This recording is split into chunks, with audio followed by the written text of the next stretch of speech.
ہمارے حضرت جی دامت برکاتہم العالیہ اس کی مثال دیتے ہیں، فرماتے ہیں کہ جب کوئی بڑا افسر ناراض ہو جاتا ہے، جب بڑا افسر ناراض ہو جاتا ہے، گاؤں کا چودھری یا وڈیرا ناراض ہو جاتا ہے، تو پھر وہ اپنے حکومتی مشینریوں کو، اپنے حکومتی نظام کو اس کے خلاف چلاتا ہے۔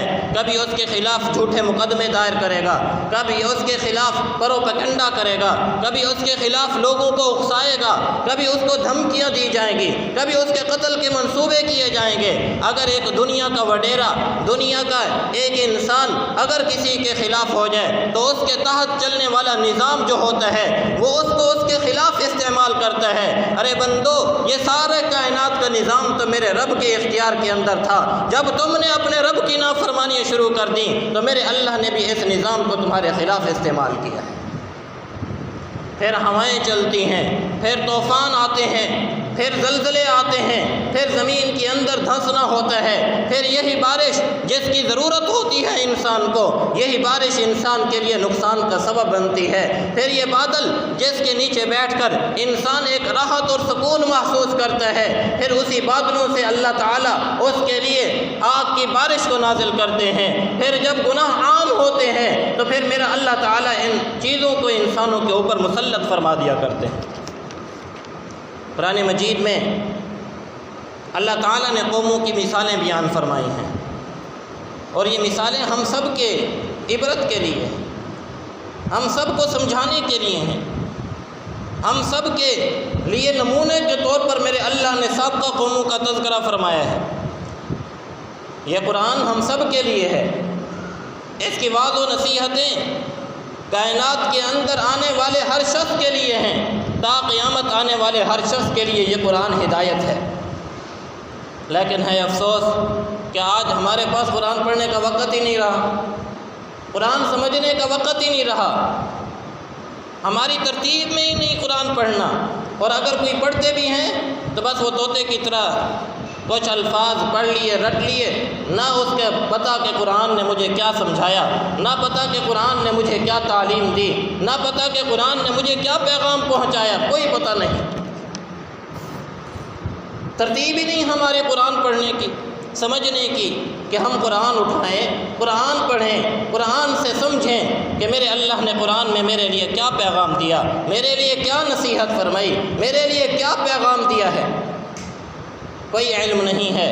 افسوس تو اس بات کا ہوتا ہے کہ ہم مسلمان ہیں، مسلمان کہلانے والے ہیں، سب سے عظیم اور مقدس کتاب جسے سمجھتے ہیں، آج اسے بھی پڑھنے کے لیے ہمارے پاس وقت نہیں ہے۔ میرے بھائیو، یہ صرف وعظ و نصیحت کی باتیں نہیں ہوتی ہیں، یہ صرف کانوں کی لذت کی باتیں نہیں ہوتی کہ بس سن لیا اور بس کانوں سے نکال دیا۔ خدا را کب رجوع کریں گے ہم اللہ کی طرف؟ آسمان سے اب کوئی اور چیز نازل ہونے والی نہیں، اللہ تعالیٰ انہی نشانیوں کو بھیجتے ہیں، انہی آفات کو بھیجتے ہیں۔ کبھی اللہ تعالیٰ کسی کو پکڑ کر، کسی کو مصیبت میں مبتلا کر کے، کسی کو پریشانی میں مبتلا کر کے، عذاب میں مبتلا کر کے جھنجھوڑنا چاہتے ہیں، میرے بندے اب بھی سنبھل جا، اب بھی سنبھل جا۔ اللہ اکبر کبیرہ۔ قرآن مجید میں اللہ تعالیٰ نے قوموں کا تذکرہ کیا ہے، 5 بڑی قوموں کا تذکرہ قرآن مجید کے اندر۔ ویسے تو بے شمار جگہ پر اللہ تعالیٰ نے مختلف لوگوں کا تذکرہ کیا، لیکن 5 بڑی قوموں کا تذکرہ کیا۔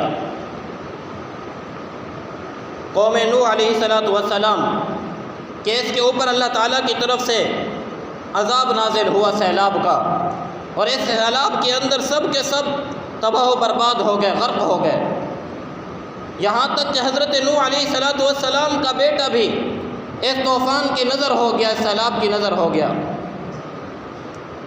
حضرت نوح علیہ السلام اپنے بیٹے کو کشتی میں سوار کرنے کی کوشش کر رہے ہیں، بیٹا آ جا، یا بنی ارکب معنا، اے میرے بیٹے ہمارے ساتھ کشتی میں سوار ہو جاؤ۔ کہنے لگا قال ساوی الی جبل یعصمنی من الماء، ابا جی یہ اتنا بڑا پہاڑ ہے، میں پہاڑ پہ چڑھ جاؤں گا؟ یہ تو وہ پرانی باتیں ہیں جو آپ 950 سال پہلے تک اپنی قوم کو سمجھاتے رہے ہیں۔ جیسے ہمارے معاشرے میں بھی ہے نا، مولویوں کو ایک ہی باتیں آتی ہیں، مولویوں کو تو بس یہی آتا ہے توبہ کر لو، استغفار کر لو، نماز پڑھ لو، حالات سدھر جائیں گے، اور اسی لیے مسجدیں خالی پڑی رہتی ہیں۔ وہ جب اینڈ ٹائم دیکھتے ہیں نا کہ اب جمعہ کھڑا ہونے والا ہے، تب مسجد میں داخل ہوں گے، کیونکہ انہیں پتہ ہے بس یہی کچھ یہاں پر تو قرآن ہی بیان ہوگا یا نبی کی احادیث اور فرمان ہی بیان ہونے ہیں، اور کون سی نئی بات ہونی ہے۔ تو کہنے لگا ابا جی آپ عجیب بات کرتے ہیں، اتنا بڑا پہاڑ ہے، میں پہاڑ کے اوپر چڑھ جاؤں گا۔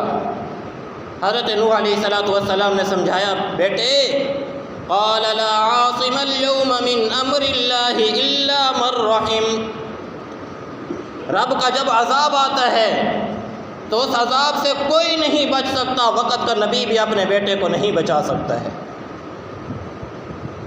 جب عذاب آتا ہے تو پھر سب کے سب غرق ہو جاتے ہیں، ہاں الا من رحم، جس کے اوپر اللہ تعالیٰ کا رحم ہو، اللہ تعالیٰ مہربانی فرمائے، جسے بچانا چاہیں بچا سکتے ہیں۔ وہ موت کے نقشوں سے زندگی نکال کر دکھا دیں، زندگی کے نقشوں سے موت کے نقشے بنا کر دکھا دیں، کس کے اختیار میں ہے؟ کس کے اختیار میں ہے؟ اللہ کے اختیار میں۔ نوح علیہ السلام کی قوم تباہ و بربادی کا شکار